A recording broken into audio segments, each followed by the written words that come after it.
All right, guys, how's it going? Good morning. I think this is our first morning show. Yeah, good morning. Thanks for waking up, guys. I appreciate it. Everyone's Uh, on task today. Especially Matt. Matt messaged me last night. He's like, "Yo, you're gonna have to call me like 7 times." I'm like, "Buddy, you'll be up." And I only had to call him once, which was good. So good job, We're Matt. here. We're talking sports on a Friday morning. It's nice. I'm excited. It's actually it's a different type of talk when you can see the sunrise and you just the brink of the morning has only begun, you know? Different vibe, different vibe. Okay, Dr. Seuss, calm down over there. All right, How about the so Leafs last night? Get into it. they won. They won. It was an entertaining game, man. Like what? What was the score after the first? It was 5-2, not 5-2. It was 3-2 after the Jesus first gosh. period. Final score was 5-3. But that first period was super eventful. One of the most entertaining periods of hockey I've watched. And the Leafs got off to a hot start. 2 goals in the first 90 seconds, and then the Jets tied Two it up. goals on the first two shots too, I think, right? Yeah, they chased the reigning Vezina winner, which is not a small accomplishment. So I guess the way it works now is that the Jets now have a goaltending controversy because we've been saying we have one. So I guess the Jets have to have one now too. But Matt, what did you think of that game last night? Yeah, Josh, you said entertaining first period. I say the first period gave me a heart attack. I don't know. It's so annoying for the Leafs. It's like when you score two bang bang goals like that, it should not be tied 2-2 in the next 5 minutes. Like, you know what I mean? Like, I just feel like any momentum the Leafs have, they always find some way for it not to go their way. You know what I'm trying to say? Like, I just kind of think I don't want to say if you're like one of the top teams, but I just say getting to where we are in the season, if we score two quick goals and we chase their goalie, we should lock it down and we should be winning 2-0, winning 4-0. You know what I mean? And it's just like, I don't know, all the goals they scored were just off of stupid turnovers. Like that one, when Brody tried to pass to Riley, I have no idea what that was. Like, yeah, Brody shouldn't have made that pass, but Riley was not even ready. Like, I don't know. I just feel like all of the goals against are miscommunication. And it just, I don't know. I'm a little scared for the playoffs, to be honest with you. Yeah, I don't think we need to worry about. It was a weird game last night. Like, how often are we going to see those games? And to the Leafs' credit, the Jets tied it up, 10 minutes into the first. But then the Leafs came right back. Spezza scored, and then Marner scores, 12 minutes into the second. And then it was pretty much over from there. Like, the Jets had some chances, but I thought the Leafs did a pretty good job. Marner gets that, the icing on the cake in the third period. So, not bad. Nick Foligno, let's talk about Nick Foligno. 1 assist last night, 1 point. He was a +1, 16-12 ice time. What do we think of Foligno? He had 3 hits, led the team in hits. So what did we think? It was good. I think he got an empty netter at the end, no? He gave it to Mitch Marner. Oh, right. I thought I was falling asleep at the end there. It was a good game. We got the W. He got a point on Matthew's goal, right? You mentioned that right away to me. Yeah, so originally he did get the assist, but they took it away from him. Right. Okay. Interesting. I I think he still had a great impact last night. Got a point out of it. And it was good that we snapped our losing streak. Like, it was evident we were on a downslide, but I mean, Matt still raises some areas for concern. However, we need the 2 points. I think the day we woke up yesterday, Josh and I were hanging out playing Call of Duty rather, and we mentioned how it might have been like a must win that night. And before the night started, I think they had like a 5-point buffer on the Jets for second place, might be 7 or something right now. So like that would have been huge if it was a 1-game swing type of thing.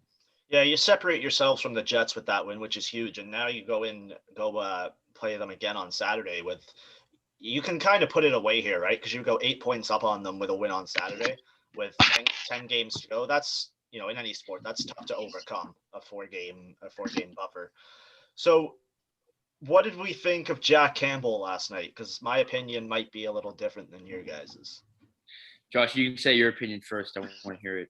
I thought he was good enough to get a win, but not good enough if the Leafs, if the goal scorers weren't going, right? Like, he wasn't the reason they won last night, which is, Matt, you bring up you're worried for the playoffs. If that Campbell comes into the playoffs, they're not winning a series.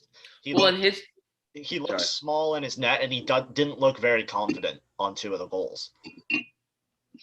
I don't know. In his defense, like I was kind of saying, like, I think the Leafs gave up like 37 shots, and like, just like looking, I don't know what it is, like statistic wise, like high danger chances, but like, I just feel like, man, it was 2-on-1 after 2-on-1. Dubois had that breakaway where Campbell made that big save. So I think I don't know, he came up big in the stretch in terms of keeping like us in the game. So like, I don't know, it's kind of hard to say our goalie had a bad performance after that Riddick thing. So I don't know. I'm just gonna give Campbell the benefit of the doubt in this situation. Oh yeah, you never criticize a win, right? Yeah, to your point, it's not a hot win. It's not sexy. It doesn't look good on the scoreboard or a score sheet if you're like a management coaching position. But I mean, you're trying to pad the stats. It's a high scoring game for an offensive player. When you look at it from a goaltending perspective, you're still concerned, right? Like if they pulled Hellebuck, 3 goals in like the first half of the first period, like it was really close to having the same thing. Like we could one more shot, it could have been 3 goals, 10 minutes in for Campbell. So I was like, well, that would be great if 2 goalies got pulled right away. Significant starters of the teams, right? At the moment. So as a team, you need. I think it all starts back at the other end of the net, right? It starts from goaltending, and then your success works outwards, I think. But Josh, isn't it upsetting that the Leafs never get any momentum or sustain any momentum?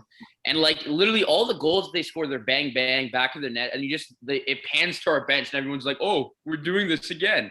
Like, I just feel like we're always on the short end of the stick when it comes to comebacks, not sustaining momentum, and just everything. So I just personally think when you get to a playoffs, I know we're obviously not going to have fans, but I think the playoffs are so momentum driven that I think it's more likely when you score 2 goals and the other team scores 2 goals right back. I just think it's more likely that you end up losing that game. You know what I'm trying to say? So I just think I want them to like clear it up just from a whole defensive perspective, because I think their breakouts have been very, very poor lately. And I don't know, man, maybe just because we are having a lot of injuries and guys are coming in and out of the lineup, but I just feel like, I don't know, I just feel like we need to sustain a better defensive game just to be successful in the future. But like, I don't know, there are some good guys that I should give shout outs to. Like Adam Brooks played pretty good. Rasmus Sandin played pretty good. And I think it's pretty encouraging to see some of the younger guys that got put in that played pretty good, to tell you the truth. And I don't know if it's just you guys, but I like Adam Brooks a whole lot more than I like Pierre Engvall right now. Pierre Engvall should be playing on the ground. If the ground. Oh wow, that's tough. I liked him. Oh man, my mic's not even plugged in. You guys can still hear me all right, right? Yeah. You're good. That's funny. No, but playoff hockey is a different beast, man. Like it's the one sport where like the whole concept of the game changes almost because you're looking for those momentum swings, and it's just regular season hockey and playoff hockey aren't comparable. But the Leafs never get the momentum swings, what I'm trying to tell you. Yeah, I know, and I understand that, which is what they need to work on. And I think with these acquisitions, like I know we had Spezza last year, but now we got Joe Thornton, we got Wayne Simmons, Nick Foligno is a huge add for this team. You got a couple like Bogosian, we got Bogosian now, TJ Brody, like these veteran guys. I think that's going to give the Leafs a nice little boost, and they're going to be pissed off after what happened against Columbus last year, man. Yeah, I just think I love Thornton and I love Simmons, and I'm still happy we got them. But I think when you look to where they're playing now and where they were at the start, I think it's kind of night and day. Yeah, but they're not. You're not paying Joe Thornton $700,000 a year to put up 20 goals a season. He's there to, like, that video they released where those two guys were thinking. Yeah, I saw. Yeah, he's there for that type of shit. He's there to make the locker room a better place. So if they're down by 1 going into the third, he's in there not yelling and screaming, but giving the boys a boost because he's been there before and he knows how they can get over it. It reminds me of that game. I forget who it was against. It might have been the Sens. The Leafs were down 2 goals going into the third, and they won the game 5-4 or something. And after the game, when Babcock was there, said, yeah, Marleau really fired the boys up at the intermission. That's what I want to see from these guys. So it could be Bogosian, it could be Simmons, it could be Foligno, it could be Thornton. These guys have a loud voice in the locker room. John Tavares has a voice too. He's made it to the second round of the playoffs. Like, you know what I mean? Like, they need those voices to be heard. And I just think having those guys in the playoffs is going to give you that little extra boost, especially now that you're only going to be playing Canadian teams in the first 2 rounds and you are more skilled than every other Canadian team. So, it's going to be good. It's going to come down to goaltending, though. Yeah, man, I saw I thought I put that really I saw Freddie's been skating and stuff. So, like, I think Freddie's going to be like a Kucherov situation where game 1 of the playoffs, he's magically ready to go. Mm-hmm. So I don't know. Like, I'm not that worried down the stretch. I'm just saying in terms of a team perspective, you should want to tighten things up. Sorry, I was drinking water. Yeah. Anything points before I cut out? Sorry about my microphone there. I was mentioning you guys brought up Engvall and Brooks, and that was a good point because I do think Adam Brooks is like significantly shown that he's a little bit of a more skilled player than Pierre Engvall. Like, sure, Pierre Engvall might skate hard and work hard, similar to Mikheyev. Mikheyev is just a little bit more skilled and faster. However, Brooks is just like more talented. I would say. I mean, I'm not sure how accurate that is. I just know that what I've seen from him is a lot more confidence in like stick handling and what's the word? Confidence. No, but like under pressure, it doesn't seem like he just came straight up from the AHL or the taxi squad. I mean, Engvall, you always noticed him as like the lower tier player. You know what I mean? My point to Thornton and Simmons wasn't to get on them. It's more like we have so many forwards, and personally, I know this is kind of like I don't want to say it's a hot take, but I wouldn't be surprised if you see Robertson and Brooks and Galchenyuk get more prime spots than Thornton would. And what I mean by prime spots I is hope like so. I hope that's the direction that we're going in. Thornton I'm should not be upset about that. Thornton should be fourth line 9 minutes a game. Yeah. Maybe a couple penalties, power plays. Exactly. Yeah, and I know that role, but I just kind of look at it as like I think the Keefe line was Spezza, Thornton, and Kerfoot, and 5-on-5 that line is atrocious. Yeah. Like Matt, I just want to go back to your point about momentum. I'm just looking at the Scotia North Division standings. I'm looking at the win streaks. Which team has the best win streak in the last which team has the best win streak right now? Doesn't Vancouver have 3 games in a row? Ottawa has won 3 in a row. Vancouver's lost 1.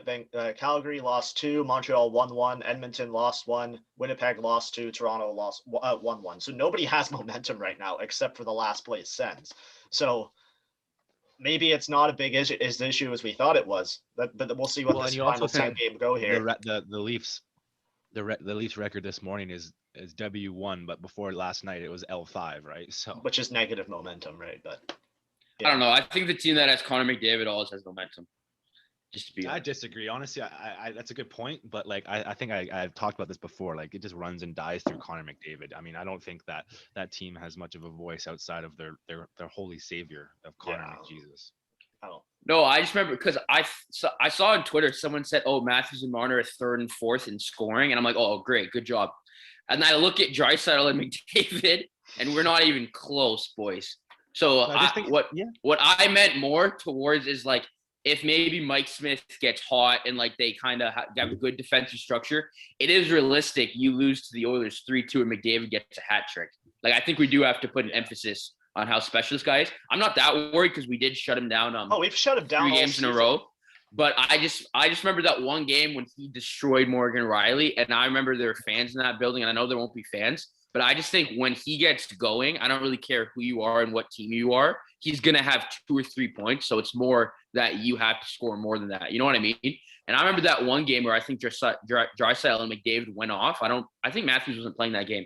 But I just remember like they had the puck the whole game. So I just think when you're dealing with players of that caliber, I think everyone else on their team just has to kind of show up and like minimize your chances. So I do think like I'm not saying I'm worried about Edmonton, but I do think like their win-loss stuff doesn't really matter because when you have McDavid and he can go off at any second, it's insane.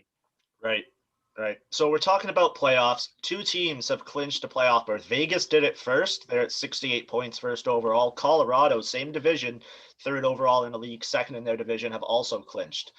So teams are starting to clinch. I think Toronto could be in that boat soon. Carolina's pretty close. Florida and Tampa have got to be sneaking up there. Washington too.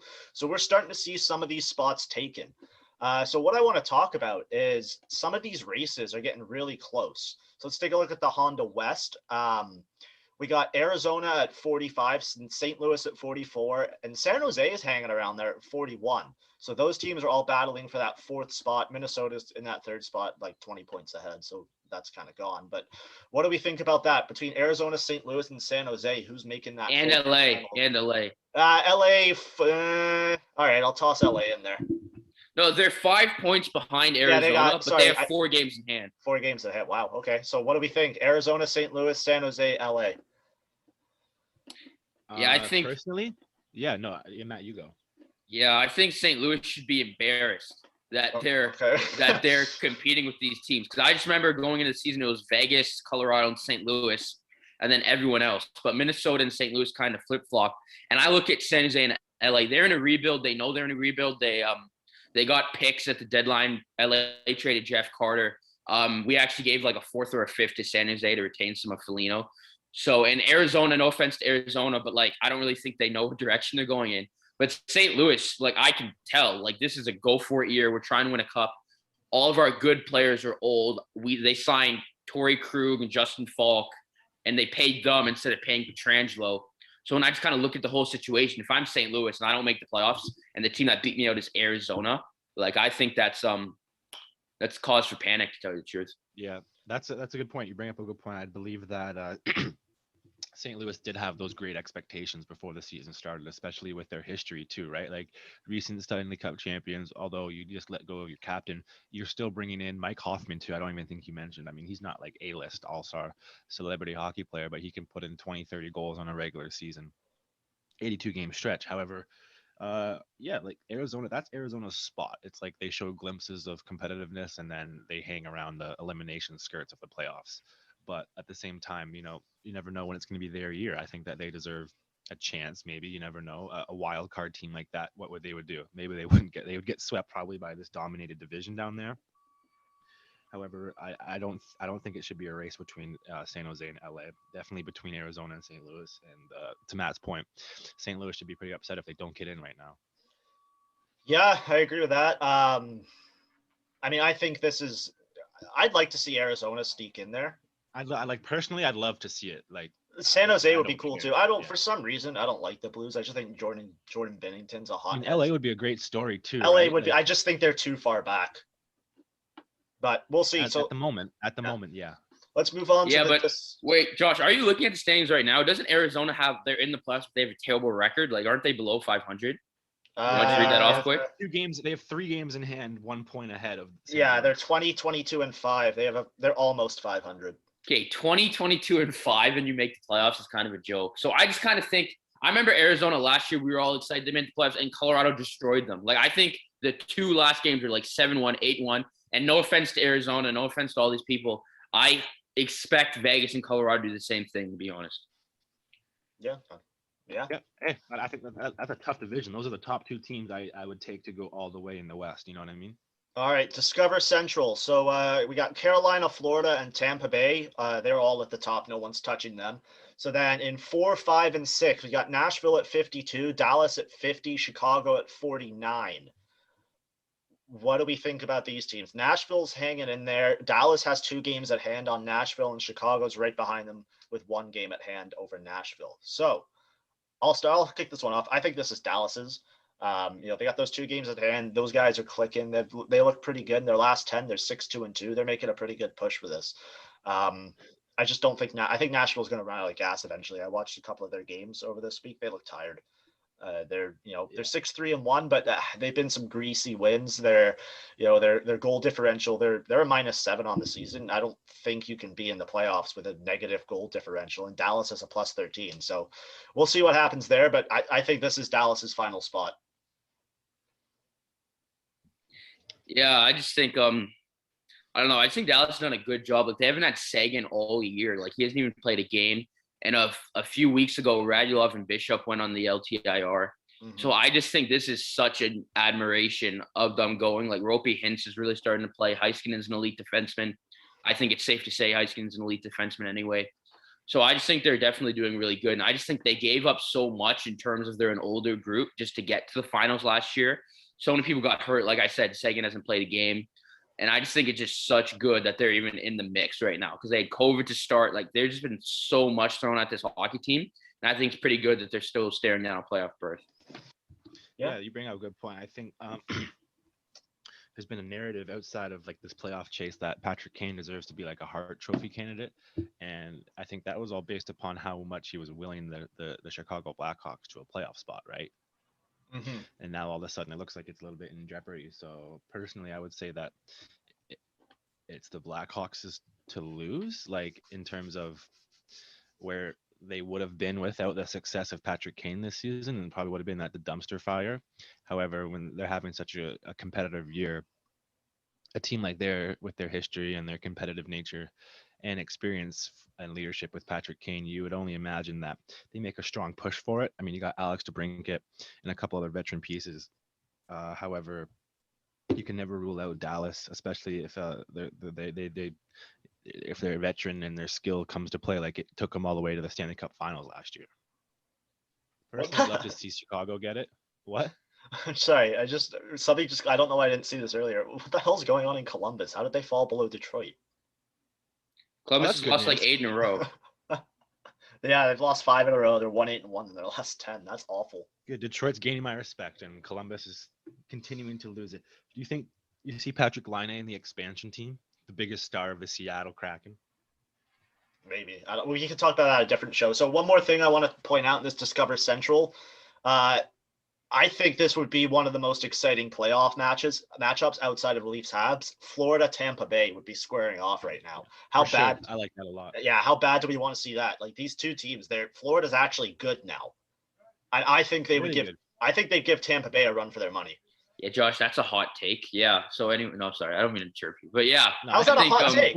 I think Florida's right there. Because I think Florida shit kicked them a few days ago. That's what I'm saying. That's what I'm saying. But Florida when it comes would down give to the them- playoff experience. It's like I think it's like Toys R Us versus National Sports. I don't know. Like if you're looking for a hockey stick at Toys R Us, you're gonna get a flimsy plastic one, and that's what the Florida Panthers have in playoff recency experience. You go to National Sports, you're gonna get a high-end $300 stick like the Tampa Bay Lightning just won the cup last year. Florida beat them 5-3 the other day. Exactly. Florida's a great team. I do think it'll go 7 games. I think Florida would win. That's what I'm saying. I don't know why Matt said that was a hot 7 take. games for sure. Yeah. No, I said it's not a hot take because it's obvious. But yeah. No. Yeah, okay. I think Confusing. I was confused. Yeah, Josh, I don't know if you can look up the season record real quick, but I think Florida's like shit kicked them like repeatedly. Yeah, they have. So I don't know. I just look at Barkov and Huberdeau, and I just think like I said, when elite players start clicking, it's hard to do anything. But I just look at Tampa, and you've had so much. Stamkos out, Kucherov's going to come back, this, that, and like I think it might actually hurt your momentum kind of if you are a Yanni Gordon. You've been on the first team that last minute. No, but I think it might hurt your momentum a little bit by Yanni as Tampa. Yeah, because I like players like Yanni Gord, Tyler Johnson. They've been playing first line minutes. They've been playing a lot of ice time. But when Kucherov and Stamkos get fully healthy, it pushes everyone down. So like you might not get experience and you might not be used to playing that role. And I just think Kucherov coming back and randomly, especially in this short season, a COVID off season, I don't think it's realistic to expect them to perform at that elite level. Maybe they do, and maybe they say, prove me stupid. But I just think a really good team like Florida, who people don't realize they play a Joel Quenneville system where they try to shut you down. And if Drieger and Bobrovsky get any fire, I think it is kind of realistic that that they do beat Tampa, just because like I said, Tampa's been all over the place, and it's very rare you see a team that went all the way last year, especially with the bubble. Like they might just get tired mentally and physically, because you know what I'm trying to say. Like I think that happens all the time. You don't really see teams go back to back that much. Like you saw Pittsburgh that one year, but that was kind of a one-off. Like even Chicago for all their cups, it was like every other year. So they would win the cup, get out in the first round, then win the cup. You know what I'm trying to say? So I don't really think it's fair to predict Tampa just for all their players to get back healthy and they're going to click like Florida, who has been playing all year. The only injury they had was Ekblad, which is major, but like they haven't even, I don't want to say they haven't noticed he's gone, but they haven't really lost stride. They've adjusted well. Yeah, exactly. So I do think there is a situation where all the stars come back from Tampa and they're just not ready to play, and Florida beats them. Yeah, I definitely think Kucherov entering your lineup does hurt you team chemistry-wise. So let's move on to the, Mass Mutual East. We got Washington, Pittsburgh, New York, and Boston. They're pretty much in. Like the Rangers are 8 points. Big low. Yeah, the Rangers are 8 points behind, so I don't think we really need to focus on that division. And then the North Division, we got an interesting race that people are saying is a race, but I don't really think it is, because we got Montreal at 49, Calgary at 41, and Vancouver at 39. Vancouver has 4 games at hand on Montreal, and they play Montreal 4 times, right? Something like that. I'm checking right now. I know they have a big stretch against Ottawa, but no, they don't play Montreal again. Okay, so but my question is can Vancouver do it? Because this is a narrative on Twitter. People are saying, yeah, Vancouver can do it. I think they're way too far back. They're 10 points behind. Yeah, I think this is a situation where I don't know if I want to say something tragic happened, but like they had a COVID situation. They battled a lot of adversity this year. So I think it's more of like you want to see kind of a Cinderella story and like a really cool run. So Yes. I just think it's too unrealistic for it to happen. Like you're 10, they've played. What do they have? They have 16 games left to make up 10 points and catch Montreal. So I just think it's too much to do. You'd pretty much have to win out, right? So I don't think that's going to happen. While we're talking about end of the season, the Calder race is heating up between Kaprizov and Jason Robertson, who is the brother of Nick Robertson. Jason Robertson plays on Dallas. Who's your Calder pick, Matt? I think it's Kaprizov. No offense to Robertson, but I think he's kind of more just like a little unexpected success. But like Kaprizov's already like an elite player, and I would not put Robertson in that category at all. Like he is pretty good, but I think Kaprizov is the reason they're having success. And when I look at Jason Robertson's numbers, he has 14 goals, 22 assists for 36 points, but it's only in 41 games. Mm-hmm. So I think him is more just playing really good in like a short amount of time, rather Kaprizov's been dominant the whole year. And normally when you look at the voting, I don't want to say they're kind of lazy, but they are really lazy. So I think Kaprizov is going to get a lot of votes just because he's been the guy the whole time. And Robertson's been a little streaky. He had a really good start, okay in the middle, and now he's exploding. So I personally think they're just going to give it to Kaprizov because he's the guy. But when I look at Dallas, I don't expect Robertson to be their leading scorer or anything. That's a good point. I personally, I'll go, but Kirill Kaprizov rather has ascended, not just from being a rookie, but from being like the top guy on the Minnesota Wild. So I mean, to obtain that status that quickly, the season's not even over. Additionally, Matt brings up look, I don't know, actually Matt didn't bring it up. I'm bringing up the fact that I think he single-handedly has willed them into that third position there in that division where they're so comfortably ahead of that fourth playoff spot. Like I don't think anyone had the Minnesota Wild even making the playoffs this year, regardless of making such a competitive impact. Am I wrong? I had them in the playoffs. May have had them in the fourth or third playoffs for sure. Personally, I didn't think that this was happening. Like this Kirill Kaprizov gentleman completely came out of nowhere for me and surprised me. And then once I learned a little bit more about him, it's similar to the Artemi Panarin situation, which just happened recently, right? So I think that that's going to be a bias in terms of recency. But, you have those older players who are playing their first year, but really experienced from overseas winning this title. And it's beneficial, right? Like you can clearly see, I just saw his stats, 19 and 19. Like how even is that? Like what if he finishes with 20 and 20? You know what I mean? Like that's a great season, 20 goals, 20 assists. He could do more for sure with more games left, but I'm saying that's impressive. An even all-rounded player.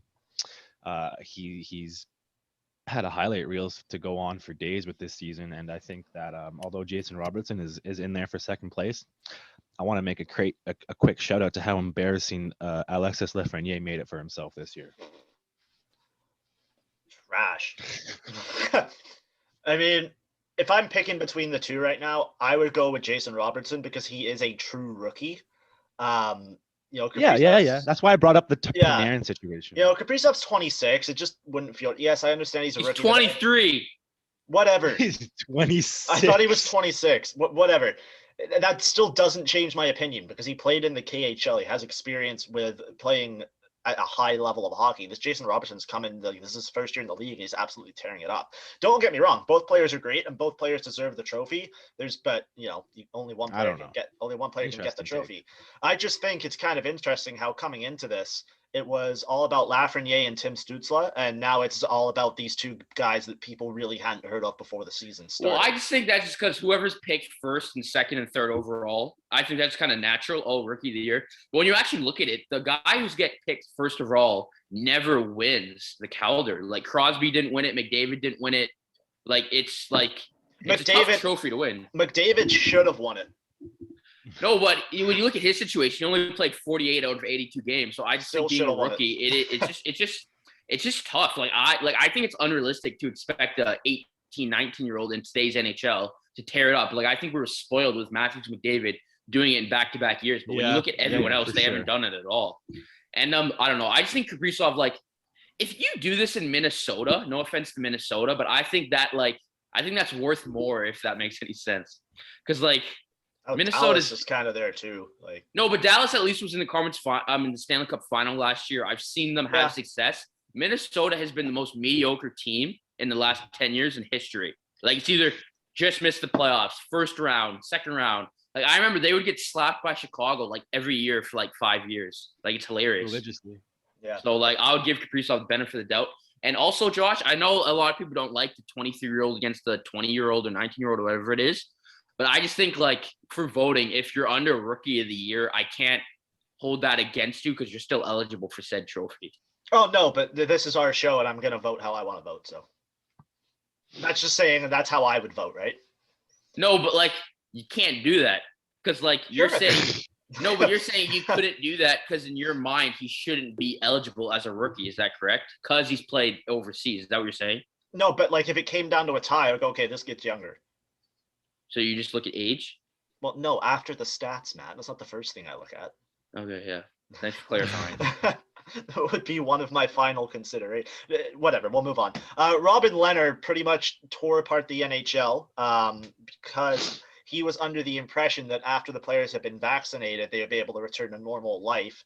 And the NHL pretty much responded saying, no, we never said that. You still have to follow protocols and isolate and wear masks and be tested to maintain competitive balance. What are our thoughts on this? Right. Yeah, just to clarify, I don't know, the majority of the quotes were saying, I'll just read them quick. He says, "It's a lie. It's a blatant lie," Leonard said about a spokesperson saying that he did not say that to him. "It's been a matter that's been raised and discussed as between us and the NHLPA, but no decision to modify has ever been made nor communicated to anyone." And that's what Daly said. What's Daly's first name? Josh, what's Daly's first name? Bill. Yeah. Bettman's bitch. Sorry. Oh. Maybe you edit that out if you want. Yeah, but yeah. So, anyways, it just kind of is a situation where Robin Leonard, he's definitely he's not the only person in the league for sure, but he's the. I want to say this right. I would say he's the biggest advocate publicly for mental health amongst professional athletes, especially NHL players. Is that fair to say that he's very outspoken about this subject matter? Yeah. So I just think it's a guy who's I assume he's talking for everybody. Like you said, players have reached out to me. I assume his teammates have because they're together.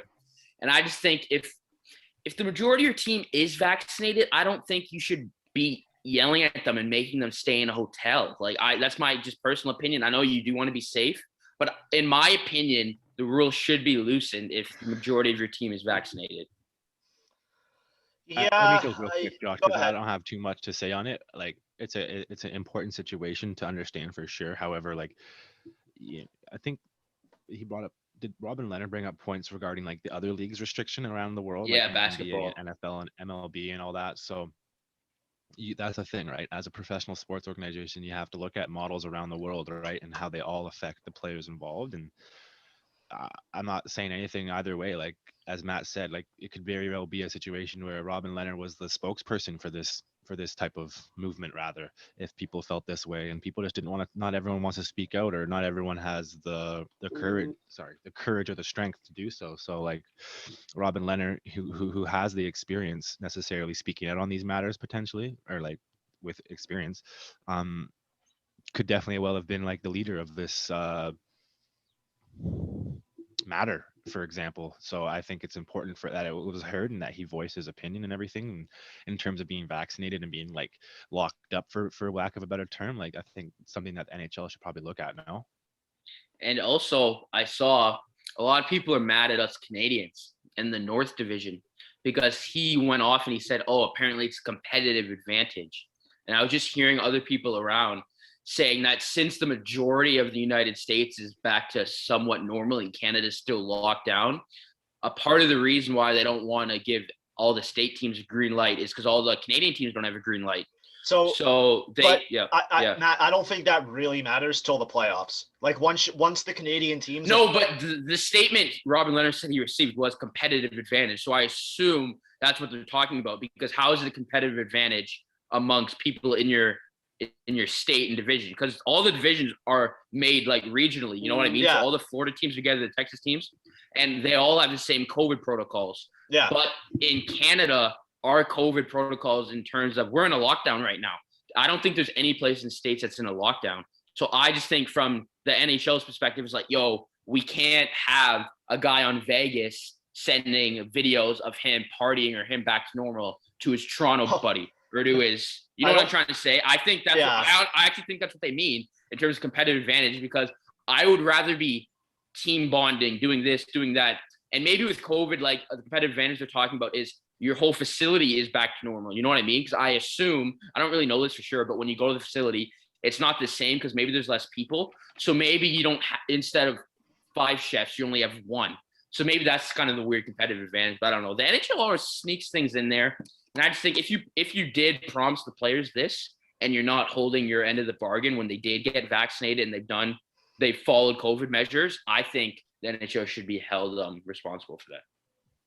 It's a nice way to wrap that up, I think, Matt. You got all my thoughts in there. Well done. Women's World Hockey Championship. Now, do we want to tell our backstory on this, Brandon, or should we leave that part out?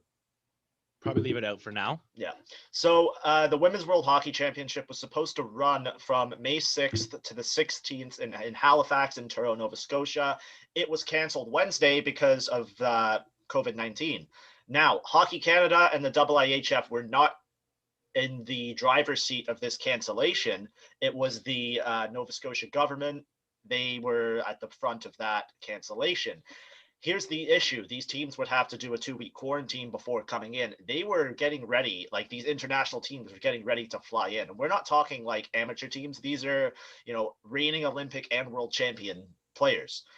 The players have been reached out, like, star player Amanda Kessel was saying, this is absolutely devastating. Canada was practicing, like they were already in the bubble. They were just setting up quarantine. Yeah. The provincial government has said they're comfortable with their decision and the protocols to go ahead with the tournament. So they kind of went back on themselves.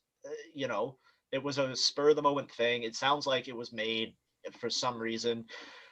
It's the second year in a row it's been canceled. The men's tournament is still going to go forward, which is just, disappointing to hear that they aren't. I'm disappointed on both behalves, right? Because it was going to be a good tournament. I was excited to watch it.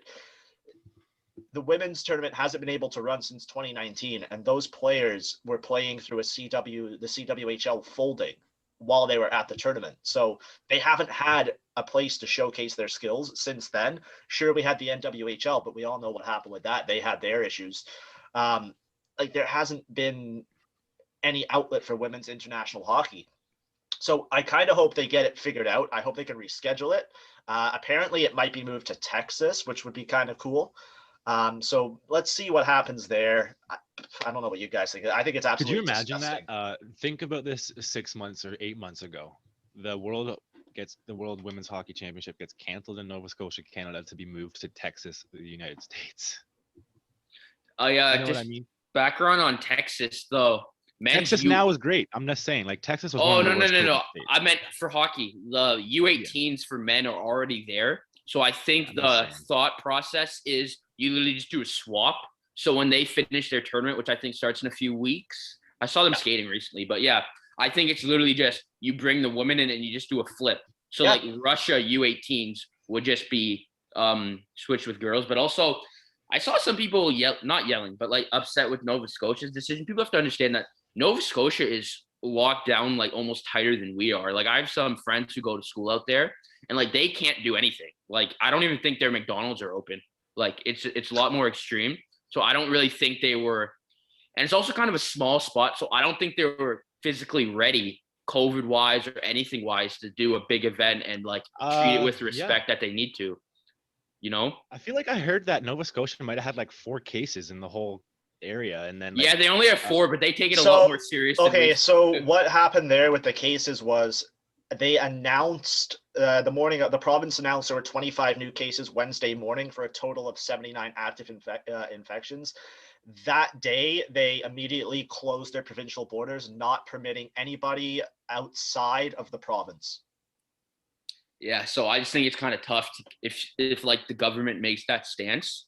I think it's kind of tough to convince them to play a hockey game regardless what game it is. So my question now is, how did the IIHF not have a backup plan for this? How did you not see that coming?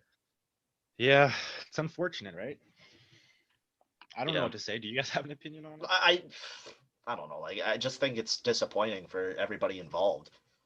I don't know. I don't want to be blunt, but I just kind of feel like. Go ahead. I don't want to. You just kind of get the opinion that they don't care. You know what I mean? Like I saw Hockey Canada put on their stories with the men's. That's what I get. Like 17, 18-year-old NHL draft prospects. Like, this is the only scouting for the U18. And I saw them, like, chefs were making them omelets. They had, like, a big workout facility. And we just saw what the NCAA pulled with the workout equipment for the March Madness. So I just think I'll just say that this speaks to a bigger issue, and we don't really have to talk about that, but I just think once this bigger issue gets solved, these events will mysteriously take place, if you know what I'm trying to say. Yeah. Brandon, NBA, what's going on there? Yeah, let's start changing some topics here. Let's go to a different sport. Good hockey conversation. In the NBA world, I guess the biggest team, the Showtime Lakers, got a little bit of help last night back when Anthony Davis returned off of injury for a while. However, he only was restricted to 1/2. So he played 2 quarters. He didn't play the last half. The Lakers lost to Luka Doncic and the Mavericks. However, notably, Kristaps Porzingis went out with another injury again during that game, which is unfortunate because he's one of the greatest, big men that could be an asset to Luka Doncic's success this year. However, as a side note, the NBA has been hit really, really hard over the last couple of weeks here with injuries to some of the star players and even just to all of the rosters in general. COVID aside, these are real injuries that are happening that are career changing. Really, like, I don't know if you saw, we can discuss, but rookie number 9 on the Washington Wizards, his name is Denny Avdija. He recently went down and it was a gruesome injury. Like, his teammate, I'm going to send it to you, Josh. His teammate came over. He put a towel on his ankle right away because he went down on his ankle. He flopped, twisted, didn't flop. He fell on it, twisted it, and it was ugly. And he was the 9th overall pick this year. And he was everyone's kind of sleeper pick for rookie of the year. Not that he might have won it. However, he was a very talented player. He went out. Trae Young recently went out this past week with a small ankle sprain. You have a couple other injuries such as. So why are there so many injuries? Is this starting to be? Chris Boucher. Sorry, Chris Boucher. Chris Boucher for the Raptors recently went down as well, and we're waiting for some results back there. But that's just a little bit, right, of the list. The list goes on for sure. I don't know if this is a question, but if you guys have any insight onto, like, why this high rate of injuries is occurring at the moment, like, what's it about basketball in the NBA that makes it so common? Is it the condensed schedule? That's what LeBron said. He said, like, just from the jump, he just said guys are going to get hurt because I think they had the shortest offseason ever in all 4 major sports. And I just think you can't give athletes only, I think it was, I don't want to be wrong, but I want to say it was 48 days or something. Yeah. And I'm like, I just think that's unrealistic to prepare. Like, as soon as the season's off, Josh, correct me if I'm wrong, you work with elite athletes, but don't they take 2 weeks off and then get back to it? Isn't that the standard 2 weeks? Yeah, it's on average, yeah. It varies, but you know what I'm trying to say. And I just think you take your 2 weeks off, you get back to your trainer that Monday, and you only have like 5-6 weeks to prepare. Like, come on, like that's just, it's not realistic. So I think that explains a lot of the injuries. But also basketball is just so funny because Anthony Davis finally came back. I was so happy to see him play. And Josh, load management, and this is what they did. He only played the first half. And he was going to only play the first half no matter what. That was the thing. So just imagine Austin Matthews coming back from his wrist injury and he only plays the first period and half of the second and he just sits on the bench. Like, I just think the basketball is so funny because they probably would have won the game if Anthony Davis kept playing, but they're like, yeah, win or loss, we don't care. And they just sat him. Like, I just think that's so funny in times of load management. But also, I don't know. I don't want to say NBA players are soft, but like, I saw Kevin Durant's injury, which was a thigh contusion, and he was going to the basket. And I'm not lying. A thigh contusion. No. I saw this play too. Yeah. So he's going to the basket and someone hit his thigh. And like the way people reacted, it was like, oh, prayers up, Katie. Oh, get right. Oh, take your time. Isn't a thigh contusion? It's like, bro. Isn't a thigh contusion a bruise? I have no idea. Yeah, essentially what I saw on that play is that I'm gonna start saying that. That Kevin Durant, and Kevin Durant could probably beat me up, snatch my ankles any day of the week. I'm not worried about it. But Kevin Durant is the equivalent of having like Q-tips, right, on all of his limbs. You know what I'm saying? It's weak. It's like he runs and you literally said it, Matt. He got bumped and now he's out for 2 weeks or something like that. Like, you got to be tougher than that, no? Josh, I want you to look at the clip. Like, he got hit. You just took the look in his eyes. Like, yeah, I'm out for like a month. Like, it was so weird. Like, I could see the giving up in his face. He was like, I'm So done. how about this? Let me Yeah, say he a was little bit, and let me done. tee it up, and you guys have to guess which team I'm talking about here. The Knicks. Second, they have a fuck. Did I get it? Wow. So you're kind of a dick for that, but Wow, did yeah. I actually get that? They're on an 8-game win streak with the second overall pick from Toronto, Ontario, RJ Barrett. Not that he's the reason behind it, but he's having a crazy run right now. And the Knicks are 4th place in the Eastern Conference, and they're making a huge storm to the playoffs. And they're riding this 8-game high. And there's been quotes from around the league. I'm not necessarily who they were directed from, just mentioning how the NBA is a greater place when the New York Knicks are winning basketball games.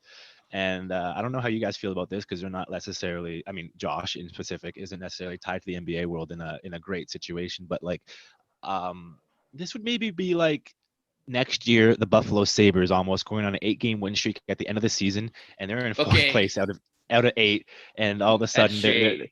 they're looking really hard, and like the New York Knicks laughing stock of the league, right? And even when you thought they had the picks and the power to do something, nothing. And I'm not going to lie, out of all years to be competitive, this was one of the most unexpected for us to probably have it. But Julius Randle, RJ Barrett, Emmanuel Quickly, and a bunch of other guys are just having an outstanding season, and they're behind some new coaching too. But I just want to get your guys' opinions on how you think that they're going to fare in the playoffs, or like where do you see the direction of the Knicks? I'll go back first. to- I'll go first. The Knicks, they're my new favorite team because it sounds like they started from the bottom. Now they're here. So I will. The Knicks, they're going to make it to the second round. That's funny. Yeah, I just think I would say the Knicks are more like the Leafs before we got Matthews and Marner. Like because remember, like the Knicks are in on every free agent. Remember the Leafs? I think they tried to get Brad Richards, Steven Stamkos. Josh, you can correct me if I'm wrong, but a lot of free agency. No, they tried to get literally everybody. Yeah, exactly. And that's what the Knicks did. Go to the Knicks. Yeah. It's just kind of funny. And like when they finally said, screw it, we're going to build through the draft, and they drafted RJ, Obi Toppin, and some other dogs. Like that's when they finally had success. But also their owner is crazy, James Dolan. Yeah. And I think we talked about him before on the podcast. And I just think when New York. Who's worse, him or Steve Ballmer? Sorry to cut you off, but. No, worse. Steve Ballmer's just excited. He just gets excited. Ballmer's a good guy. Yeah, he's good. He's a great guy, apparently. He's a great guy. So what do you mean crazy? He's like. He's controversial. I believe he kicked out. He says whack shit. Like, dude, he kicks out coaches. He kicks out players. He's like yelling from the whole people. garden, like the Madison Square Garden. He doesn't. Josh, he tries to fight fans. Like this guy's a mess. This is my new favorite team. Like, dude, like, and like, quite ugly, yeah. I think I don't know if people are joking, but like I keep seeing on Twitter, like he can't walk in New York without like security. Like he's like a wanted man because it's one of those situations, and you see it a lot in the States amongst rich people that their dad was a billionaire and the dad bought the team, and then the dad he didn't pass away. I think he's in his 90s, so he's in charge. So it's kind of like, yo, you weren't really here from the jump. You didn't really build our thing, but you're trying to change anything, and you're yelling at some of our greats. Like he yelled at Spike Lee, which I don't know. Like Spike Lee's guy. Like I don't know why you want to yell at him. But anyways, yeah, the Knicks are just Spike so Lee had been fun. coming to the arena and courtside for years, and then all of a sudden he started getting like identified and like ID'd, and all of a sudden I think it was controversial and whatnot. And Josh, I think he's like, I don't want to make the number up, but he spent in the millions of just tickets, merch, this, that for like the last 20 years as a Knicks fan. So it just kind of, it's crazy. It's like Dubas trying to fight Steve Dangle. Like it's just a little weird. Yeah, Josh, I knew you would like that. But yeah, I think it's like LeBron said, like the league is just better when a New York team is good. And I look at every sport, like even the NHL, it's more fun when Toronto and Montreal are both good, when Chicago's good, New York.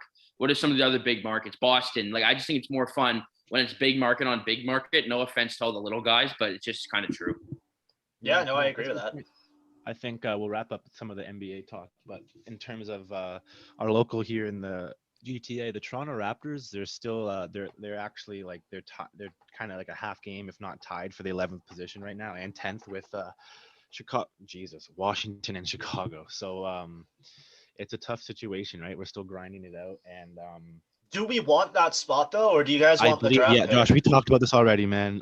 It'd be upsetting for everyone involved. I think right now we're making a huge push. We got these guys, Bruce and Giuseppe, or Gillespie right now, who are providing a huge strength power off the bench and in the starting role for our center position. And I think it's more of like a Christian Wood situation where these guys have nothing to lose, everything to gain. And all of a sudden, the Raptors are gaining a little bit of momentum. Like they're All looking like favorites in most of their games right now. I don't think that they're going to want their season cut short by any means, regardless of length of stay in the playoffs. So I'm hoping the Raptors make a long push. I know that they can carry it. They like you said it, I think a couple months ago, Josh. Kyle Lowry wouldn't let it happen. Yeah, and how much has he been playing the last couple He's getting games? in there. They beat the Nets the other night. So yeah, but the Nets were James Harden and Kevin Durant shorthanded.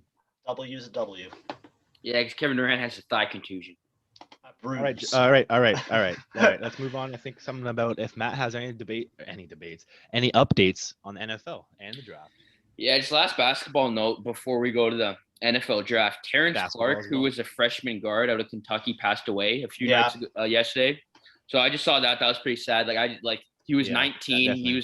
He declared for the draft, and I just think it's crazy. Just I don't know. You just want everyone to be safe. It's kind of a sad world, and just kind of looking at that's an important part to bring up. It's just terrible. Like I just couldn't imagine like my dream's about to come true. You're about to become a millionaire, and you tragically pass. So just shout out to him. Thoughts and prayers for his family and stuff. I think the funeral's going down in LA a few days from now, and yeah, I just want to say that. But yeah, just switching gears to other sports, the NFL draft. We actually haven't covered this too much, which is a shame because I really like the NFL. That's some shade at Josh. No, I'm joking. But anyways, yeah. So bring it up. Okay, whatever. It's been off season. No, it's been off season. It's fine. I see it's heating up a little bit. So it is heating up a lot, and it's heating up a lot because we have a 3 quarterback race for the 3rd overall pick, the San Francisco 49ers.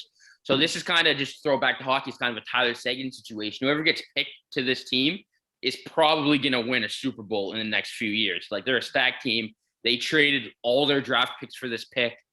And the guy they're taking. Who has the first pick? Well, this is the 3rd pick, San Francisco. So first it would be Trevor Lawrence. Second would be Zach Wilson. Those 2 guys are kind of penciled in to go. But 3rd overall, we don't know if it's going to be Mac Jones from Alabama, Justin Fields for Ohio State, or Trey Lance from North Dakota State. It'll be Justin Fields. I hope it's Justin Fields. It's kind of a 3-man race for this spot. And a lot of people think they're going with Mac Jones, who is the not in shape compared to the other 2. And he's very slow. But Kyle Shanahan and their brass likes him because he's accurate and he can just sit there. And it's kind of like the Cody Cece effect. You know what he is. He'll just stand there and do his thing. So they would rather have that than a high-flying Jake Gardner. You know what I'm trying to say? But the way the NFL is going, you kind of want these guys who can just throw it and just be a beast. So a lot of people are talking about the 3rd pick, and a lot of the big markets, the Giants, the Cowboys have top 10 picks. There's a lot of debate where they're going, and a lot of people think this is going to be a record-setting year for quarterbacks taken in the top 10. Right now, there's 5 projected to go in the top 10, which is insane. So you can be picking at 10, and you could get the best pass rusher. You could get the best defensive player. And the first one off the board. So it's like you have the 1st overall pick, but for defense. And I just think the NFL draft is such a good job of hyping it up, and it's so fun, especially what hockey, basketball, and baseball don't do is every guy you pick is going to play right away. Like it's realistic. In your 2nd or 3rd rounder will be one of the best players on your, well, maybe not the best player, will be an impact player on your team come next year. So yeah, definitely excited for the NFL draft. Maybe I'll do a mock draft before we get going. It's next Thursday. Is the round 1. Round 2 and 3 will be on the Friday, and the rest is on Saturday. It's an amazing event. I think everyone should watch it. You don't even need to be an NFL fan. It's kind of cool because it's amazing. Like I just remember watching the draft, and the 6'8" linemen are doing backflips on the beach. Like it's insanity.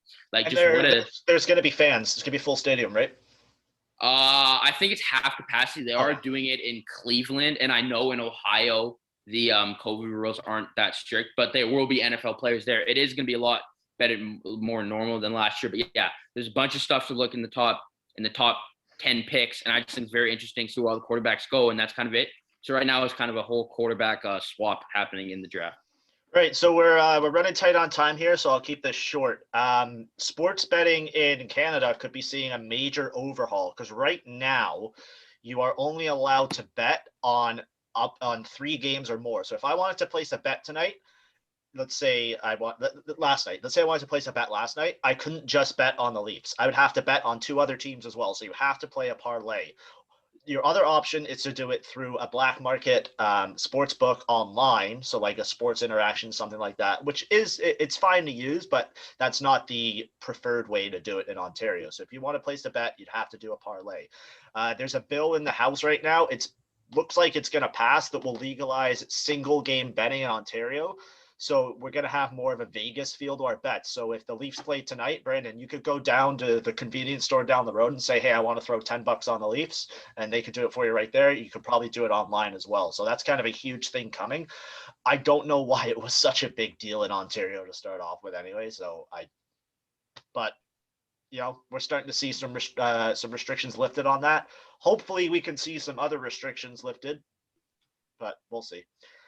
Anyway, any final thoughts? We'll skip yes, no, why today. Brandon's got to get to something. Yeah, I got a little bit of a school interview, but if you guys want to keep talking to yourselves, you guys can definitely do that. Yeah, Josh, I want to play the yes, no, why game. With just one person? All right. We can ask one question. I got time for one yes, no, why. Then you guys keep going. Josh, this is our new favorite bit. Come on. Give it to the people. You hated it last week. All right, whatever. Yeah, no, that's why it's funny. Okay, yes, no, why. So we all know how it works, right? We remember? No, I don't know how it works. I'll just say yes, no, or I'll say why. Okay, go. Okay, yes, no, why. A team who finishes below the 10th seed in the overall standings of the NHL playoffs will end up in the Final Four. Yes, no, why. Can you repeat that?